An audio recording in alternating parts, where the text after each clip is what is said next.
मित्रांचं मनापासून स्वागत करतो आणि आज 23 जानेवारी हिंदू हृदय सम्राट शिवसेना प्रमुख बाळासाहेब ठाकरे यांचा जन्मदिन।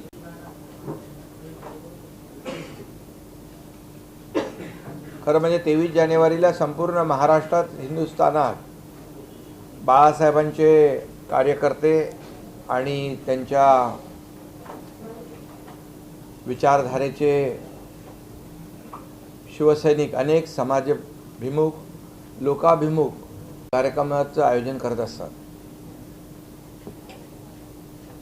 आणि आजच्या या 23 जानेवारी महत्त्वाचा दिवस आहेच, परंतु हे जन्मशताब्दी वर्ष आहे आणि त्यामुळे आजच्या या 23 जानेवारीला आगळं वेगळं महत्त्व आहे। मी सर्वप्रथम तमाम शिवसैनिकांच्या वतीने त्यांना विनम्र अभिवादन करतो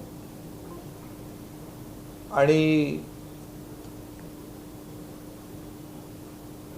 जन्मशताब्दी वर्षानिमित्त अनेक या ठिकाणी उपक्रम जे आहेत हे सुरू करण्याची देखील घोषणा मी करतोय। खरं म्हणजे शिवसेना प्रमुखांनी हिंदुत्व आणि मराठी अस्मितेचा हुंकार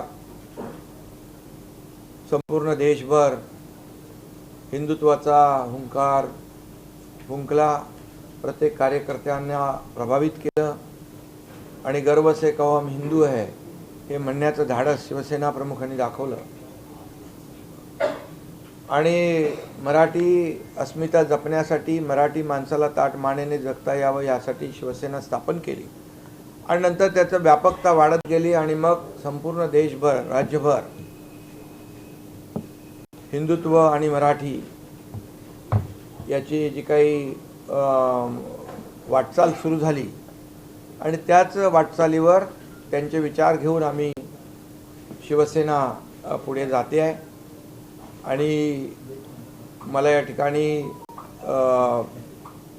बाळासाहेबांना विनम्र अभिवादन करताना एक समाधान देखील आहे की त्यांच्या विचारांना पुढे नेत असताना अवघ्या 3-3.5 वर्षामध्ये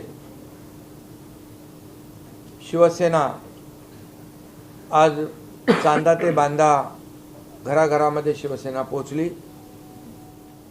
विधानसभेमध्ये शिवसेना सेकंड लार्जेस्ट पार्टी, दुसऱ्या क्रमांकाचा पक्ष,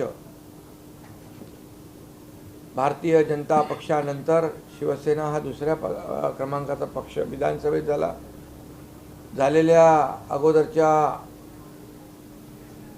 या नगर परिषदांच्या निवडणुकांमध्ये देखील शिवसेना दुसऱ्या क्रमांकाचा पक्ष ठरला।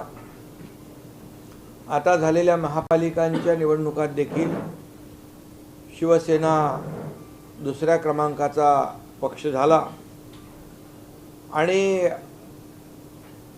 हा सर्वसामान्य कार्यकर्त्यांचा पक्ष आहे हे देखील सिद्ध झालं।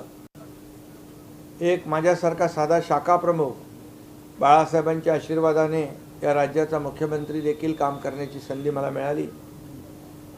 या संधीचं सोनं करण्याचं काम माझ्या सर्व सहकारी आणि कार्यकर्त्यांसह मी केलं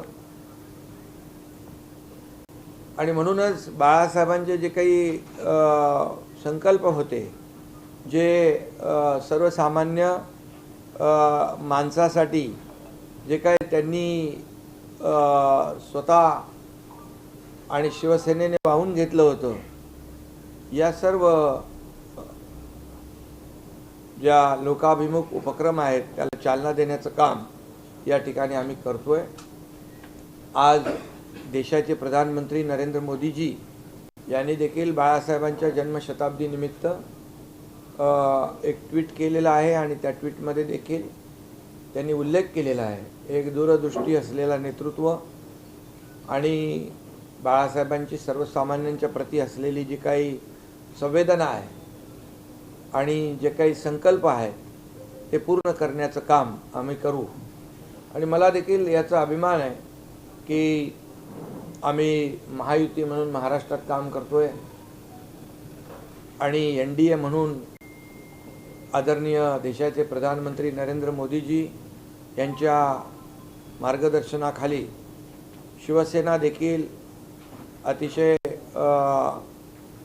NDA मध्ये तिसऱ्या क्रमांकाचा पक्ष आहे आणि आदरणीय प्रधानमंत्री मोदीजी असतील, आमचे गृहमंत्री अमितभाई असतील, अध्यक्ष असतील भारतीय जनता पक्षाचे, शिवसेनेला एक NDAचा प्रमुख घटक म्हणून नेहमीच मान सन्मान देण्याचं काम NDAच्या माध्यमातून होतं आहे.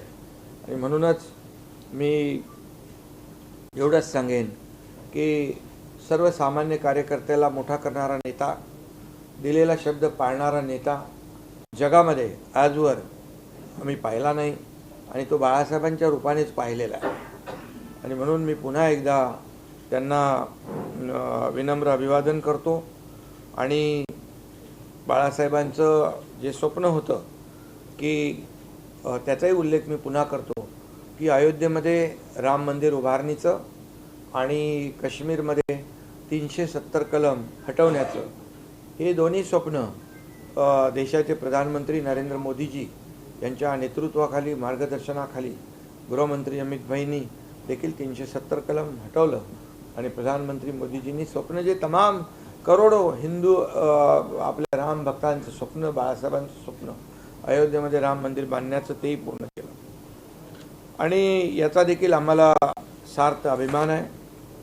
मी आपल्याला आज काही ज्या लोकाभिमुख कल्याणकारी योजना ज्या आहेत यांच्या बाबतीमध्ये आम्ही आमच्या वचननाम्यामध्ये देखील मुंबईच्या लोकशाही मराठी ऐका, पहा, जागरूक रहा.